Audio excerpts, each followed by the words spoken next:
Hi hi ನಮಸ್ತೆ ಎಲ್ಲರಿಗೂ ನನ್ನ ಯೂಟ್ಯೂಬ್ ಚಾನಲ್ಗೆ ಸ್ವಾಗತ.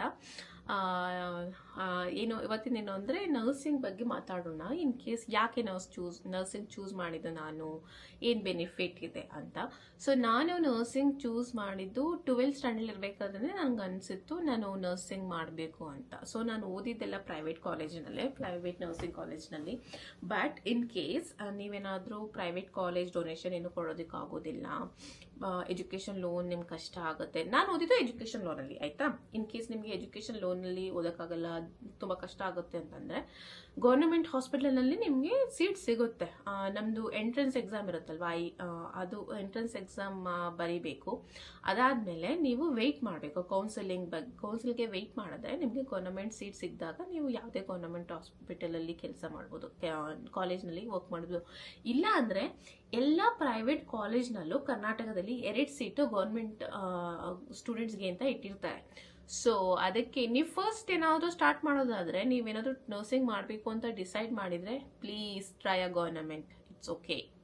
ನನಗೆ ಅವಾಗ ಇನ್ಫಾರ್ಮೇಷನ್ ಏನೂ ಗೊತ್ತಿರಲಿಲ್ಲ, ನನಗೆ ತುಂಬ ನಾಲೆಡ್ಜ್ ಏನೂ ಇರಲಿಲ್ಲ. ಸೊ ನಾನು ಡೈರೆಕ್ಟಾಗಿ ಪ್ರೈವೇಟ್, ನನಗೆ ಆಲ್ರೆಡಿ ವೆಯ್ಟ್ ಮಾಡಿ ಎಲ್ಲ ಭಯ ಆಗಿತ್ತು. ನನ್ನ ಪೇರೆಂಟ್ಸ್ಗೂ ಓದ್ತೀನಿ ಅಂದ್ಬಿಟ್ಟು ಟೈಮ್ ವೇಸ್ಟ್ ಮಾಡಬಾರ್ದು ಅಂದ್ಬಿಟ್ಟು ನಾನು ಪ್ರೈವೇಟ್ ಕಾಲೇಜ್ಗೆ ಸೇರ್ಕೊಂಡ್ಬಿಟ್ಟೆ, ಮತ್ತು ಎಜುಕೇಷನ್ ಲೋನಲ್ಲೇ ಓದಿದ್ದು. But I grateful, I am so grateful.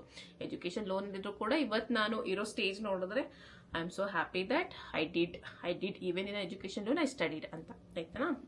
So ನಾನು 12th ಸ್ಟ್ಯಾಂಡರ್ಡ್ ಇರಬೇಕಾದ್ರೆ ನಾನು ಡಿಸೈಡ್ ಮಾಡಿದೆ ನಾನು ನರ್ಸಿಂಗ್ ಮಾಡಬೇಕು ಅಂತ. ನಾನು ಮೇಯ್ನ್ ಆಗಿ ನನಗೆ ನರ್ಸಿಂಗ್ ಮಾಡೋಕ್ಕೆ ನನಗೆ ಅಂತ ಮೋಟಿವೇಶನ್ ಕೊಟ್ಟಿದ್ದೆ ಅಮ್ಮಂಗೆ ಯಾರೋ ಒಬ್ರು ಹೇಳಿದ್ರು ಮಗಳನ್ನ ನರ್ಸ್ ಓದಿಸು ಅಂತ, ಆ ಥರ. ಮತ್ತು ಅಮ್ಮ ನರ್ಸಿಂಗ್ ಬಗ್ಗೆ, ನರ್ಸ್ ಸ್ಟಾಫ್ ಬಗ್ಗೆ ಚಿಕ್ಕದ್ರಿಂದನೇ ನನಗೆ ಹೇಳ್ತಾ ಇದ್ರು. ಸೊ ಹಾಗಾಗಿ ನಾನು ನರ್ಸಿಂಗ್ ಮಾಡೋಕ್ಕೆ ಚೂಸ್ ಮಾಡಿದೆ. ಏನೂ ಇನ್ಫಾರ್ಮೇಷನ್ ಗೊತ್ತಿರಲಿಲ್ಲ. ಡೈರೆಕ್ಟ್ 12th ಸ್ಟ್ಯಾಂಡರ್ಡಲ್ಲಿ ನಾನು BSc ಇದು ಸೈನ್ಸ್ ಬ್ಯಾಕ್ಗ್ರೌಂಡ್ ಬಯಾಲಜಿ ಮಾಡಿದ್ರಿಂದ ನಾನು ಸೈನ್ಸ್ ತಗೊಂಡು ಮತ್ತೆ ನರ್ಸಿಂಗ್ ತಗೊಂಡು ಕರ್ನಾಟಕ ಮೈಸೂರಿನಲ್ಲಿ ನರ್ಸಿಂಗ್ ಮಾಡಿದೆ. ನಿಮಗೆ ಗೊತ್ತಿಲ್ಲ, ನಾನು ನರ್ಸಿಂಗ್ ಮಾಡಬೇಕಾದ್ರೆ ಕರ್ನಾಟಕದಿಂದ ನನ್ನ ಕ್ಲಾಸಲ್ಲಿ ನಾನೊಬ್ಳೆ ಕನ್ನಡದವಳು, ಇನ್ನೊಬ್ರು ಕೂಡ ಇದ್ರು. But she left in between. So ನಾನೊಬ್ಳೆ 4 years ನನಗೆ ಕನ್ಫ್ಯೂಷನ್, ನಾನು ಕರ್ನಾಟಕದಲ್ಲಿದ್ದೀನಾ ಕೇರಳದಲ್ಲಿದ್ದೀನಾ ಅನ್ನೋ ಕನ್ಫ್ಯೂಷನ್ ಇತ್ತು. ಸೊ ಹಾಗಾಗಿ 4 years ನರ್ಸಿಂಗ್ ಮಾಡಿ, ನರ್ಸಿಂಗ್ ಫಿನಿಶ್ ಮಾಡಿದ್ಮೇಲೆ ನಾನು 2 years ಪುಣೆನಲ್ಲಿ ವರ್ಕ್ ಮಾಡಿ, ಮತ್ತು 2 years ಮುಂಬೈನಲ್ಲಿ ವರ್ಕ್ ಮಾಡಿ ಆದಮೇಲೆ ನನಗೆ ಆಪರ್ಚುನಿಟಿ, ಹೀಗೆ ನಾನು ಹೊರಗಡೆ ಹೋಗೋದಕ್ಕೆ ಏನಾದರೂ ಸಿಗುತ್ತಾ ಅಂತ ಟ್ರೈ ಮಾಡ್ತಾ ಇದ್ದೆ. ಆವಾಗ ಮೋಸ್ಟ್ ಈಸಿ ಆಗಿ ಸಿಕ್ಕಿದ್ದು Saudi Arabia. So Saudi Arabia ಸಿಕ್ಕಿದಾಗ ಹಾಗೆ ನೋಡೋಣ ಏನಾಗುತ್ತೆ. ತುಂಬ ಇಂಟ್ರೆಸ್ಟ್ ಏನಿರಲಿಲ್ಲ ಸೌದಿ ಅರೇಬಿಯಾಕ್ಕೆ ಬರಬೇಕು ಅಂತ ಏನು. ಬಟ್ ದೆನ್ ಏನು ಮಾಡೋದು, let me give a chance, ನೋಡೋಣ ಏನಾಗುತ್ತೆ ಅಂದ್ಬಿಟ್ಟು ನಾನು ಸ್ಟಾರ್ಟ್ ಮಾಡಿದೆ. ನಾನು ಕೋಲ್ಕತ್ತಾ ಹೋಗಿ ಇಂಟರ್ವ್ಯೂ ಅಟೆಂಡ್ ಮಾಡಿದ್ಮೇಲೆ ಸೆಲೆಕ್ಟ್ ಆಗಿ ಮತ್ತೆ ಇಲ್ಲಿಗೆ ಬಂದು. ಇಂಟರ್ವ್ಯೂ ಹೇಗಿರುತ್ತೆ ಸೌದಿ ಅರೇಬಿಯಾದ ಅಂತ ಕೇಳಿದ್ರೆ, ಇಟ್ಸ್ ಲೈಕ್ ನೀವು ಫಸ್ಟು ಯಾವುದಾದ್ರೂ ಏಜೆನ್ಸಿ, ತುಂಬ ಏಜೆನ್ಸೀಸ್ ಇದೆ ಆಯಿತಾ, ಯಾವುದಾದ್ರೂ ಏಜೆನ್ಸಿನ ಕನೆಕ್ಟ್ ಮಾಡಿ, ಇದು ಮಿನಿಸ್ಟ್ರಿ ಆಫ್ ಹೆಲ್ತ್ ಅವ್ರದ್ದು ಇದು ಎಂತ ರಿಕ್ರೂಟ್ಮೆಂಟು ಆಗಾಗ 6 months ಒನ್ಸ್, 1 year ಒನ್ಸ್ ಇರುತ್ತೆ. ಬ್ಯಾಂಗ್ಳೂರಲ್ಲಿರುತ್ತೆ, ಮುಂಬೈಲಿರುತ್ತೆ, ಕೊಚ್ಚಿನಲ್ಲಿರುತ್ತೆ, ಚೆನ್ನೈಯಲ್ಲಿರುತ್ತೆ, ಕೋಲ್ಕತ್ತಾದಲ್ಲಿರುತ್ತೆ, ಡೆಲ್ಲಿನಲ್ಲಿರುತ್ತೆ, ಈ ರೀತಿ ಇರುತ್ತೆ. ಅವರು ಯಾವುದಾದ್ರೂ ಏಜೆನ್ಸಿನ ಇದು ಮಾಡಿದ್ರೆ ಡಾಕ್ಯುಮೆಂಟ್ಸ್ ಎಲ್ಲ ಆಗಿ ಅವರು ಯಾವುದಾದ್ರೂ ಡೇಟ್ ಇರುತ್ತಲ್ಲ ಆವಾಗ ಹೇಳ್ತಾರೆ. ಅಲ್ಲಾದ್ಮೇಲೆ ಅಲ್ಲಿ ಹೋದ್ಮೇಲೆ ಒಂದು ರೈಟಿಂಗ್ ಇರುತ್ತೆ, ರೈಟಿಂಗ್ ಎಕ್ಸಾಮ್ ಇರುತ್ತೆ, ಇನ್ನೊಂದು ಓರಲ್ ಲೈಕ್ ಇಂಟರ್ವ್ಯೂ ಥರ ಇರುತ್ತೆ. ಅದು ಪಾಸ್ ಮಾಡಿದ್ರೆ ಆವಾಗಲೇ ನಿಮಗೆ ಆಫರ್ ಲೆಟರ್ ಕೊಡ್ತಾರೆ. ಅದನ್ನು ನೀವು ಸೈನ್ ಮಾಡಿ ನೀವು ಆಮೇಲೆ ಡಿಸೈಡ್ ಮಾಡ್ಬೋದು ನಿಮ್ಮ ಏಜೆನ್ಸಿ ಜೊತೆ ಪ್ರೊಸೆಸ್ ಮಾಡಿಸೋದಾ ಬೇಡವಾ ಅಂತ. ಸೊ ನಾನು ಹಾಗೆ ಸ್ವಲ್ಪ ವೆಯ್ಟ್ ಮಾಡಿ ನಾನು ಪ್ರೊಸೆಸ್ ಮಾಡಿಸಿದೆ. ಅದಾದಮೇಲೆ 2019 May 5th ನಾನು ಸೌದಿ ಅರೇಬಿಯಾಗೆ ಬಂದಿದ್ದು. ಬರಬೇಕಾದ್ರೆ ಭಯ ಇತ್ತು, ಬಟ್ ಈಗ I am so happy that I came to Saudi Arabia. So ಯಾರಾದರೂ ಕೇಳ್ತಾರಲ್ವಾ ಯಾಕೆ ಸೌದಿ ಅರೇಬಿಯಾ ಚೂಸ್ ಮಾಡಿದ್ದು, ಬೇರೆ ಕಂಟ್ರೀಸ್ನೆಲ್ಲ ಚೂಸ್ ಮಾಡ್ಬೋದಿತ್ತಲ್ಲ. ಅವಾಗ ನಾನು ಈಗ ಅಬ್ರಾಡ್ಗೆ ಹೋಗ್ಬೇಕು, ಹೊರಗಡೆ ಹೋಗ್ಬೇಕು ಅಂತಂದಾಗ ತುಂಬ ಆಪರ್ಚುನಿಟೀಸ್ ಈಸಿ ಇರಲಿಲ್ಲ. ಇವಾಗ UK, ಐರ್ಲ್ಯಾಂಡ್ ಆ ರೀತಿ ಈಸಿ ಇದೆ. ಬಟ್ ಅವಾಗ ಆ ಪ್ರೊಸೀಜರ್ ಒಂದು ಏನು ಈಸಿ ಇರಲಿಲ್ಲ. English test, OET just online ಕೂಡ ಅವಾಗ ಸ್ಟಾರ್ಟ್ ಆಗಿದ್ದು. ಸೊ ಹಾಗಾಗಿ ಸಿಕ್ಕಿದೆ ಚಾನ್ಸ್, ನೋಡೋಣ ಆಪರ್ಚುನಿಟಿ ಹೇಗಿಂತ ಬಂದೆ. But am I happy now? I'm very happy. Am I grateful? I'm very grateful. Am I safe? I'm safe.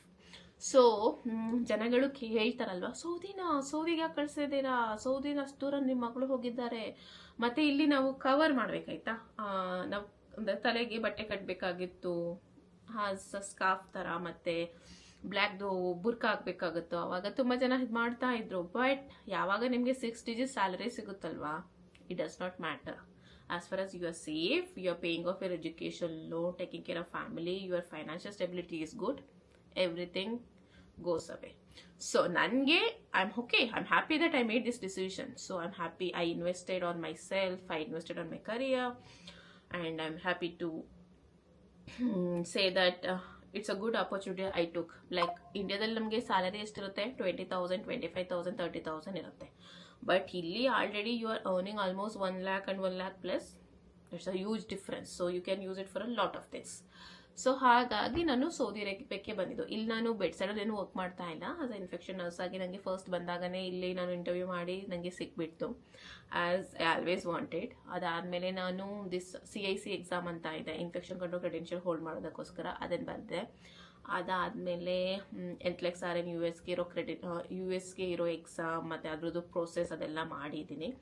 So if anyone want to take a step to come to Saudi Arabia and start like ಈಗ ಹೇಳ್ತಾರಲ್ಲ, ಅಕ್ಕ ನಮಗೆ ಹೇಗೆ ಬರಬೇಕು ಅಂತ ಗೊತ್ತಿಲ್ಲ, ಏನು ಮಾಡಬೇಕು ಅಂತ ಗೊತ್ತಿಲ್ಲ, ಸೌದಿ ಸೇಫ್ ಅಂತಂದರೆ it's okay. Like stepping stone, ಎಲ್ಲದಕ್ಕೂ ಒಂದೊಂದು ಚಾನ್ಸ್ ಇರುತ್ತೆ.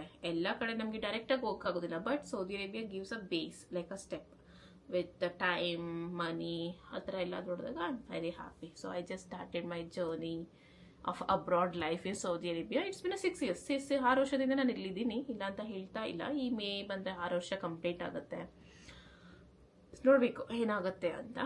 ಸೊ ಅದಕ್ಕೆ ನಾನು ಇಲ್ಲಿ ಯೂಟ್ಯೂಬ್ನಲ್ಲಿ ಸ್ವಲ್ಪ ಚಿಕ್ಕದಾಗಿ ವಿಡಿಯೋ ಮಾಡೋಣ ಅಂತ ಮಾಡ್ತಾ ಇರೋದು. ನಿಮ್ಗೆ ಏನಾದರೂ ಇಷ್ಟ ಆದರೆ ಸಬ್ಸ್ಕ್ರೈಬ್ ಮಾಡಿ, ಫಾಲೋ ಮಾಡಿ, ಆಯಿತಾ? ಏನಾದರೂ ಡೌಟ್, ನನಗೆ ಗೊತ್ತಿರೋ ಇನ್ಫಾರ್ಮೇಷನ್ ಹೇಳ್ತೀನಿ ಅಷ್ಟೇ. ನನಗೆ ಗೊತ್ತಿಲ್ಲದೆ ಇದ್ದರೆ ನಾನು ತಿಳ್ಕೊಂಡು ಹೇಳೋದಕ್ಕೆ ನೋಡ್ತೀನಿ. ಬಟ್ ಇನ್ ಕೇಸ್ ನನಗೆ ಗೊತ್ತಿಲ್ಲ ಅಂದರೆ ನನಗೆ ಗೊತ್ತಿಲ್ಲ. ಬಟ್ ನನಗನ್ಸೋ ಥರ ನಮ್ಮ ಊರಿನಲ್ಲಿ, ನಮ್ಮ ಕರ್ನಾಟಕದಲ್ಲಿ ತುಂಬ ಜನಗಳಿಗೆ, ತುಂಬ ಮಕ್ಕಳಿಗೆ ಗೊತ್ತಿಲ್ಲ ಹೇಗೆ ಹೊರಗಡೆ ಹೋಗೋದು, ಏನು ಮಾಡೋದು ಅಂತ. ಅದಕ್ಕೋಸ್ಕರ ನಾನು ಶಾರ್ಟ್ ಆಗಿ ವಿಡಿಯೋ ಮಾಡೋಣ ಅಂತ ಮಾಡ್ತಾ ಇರೋದು.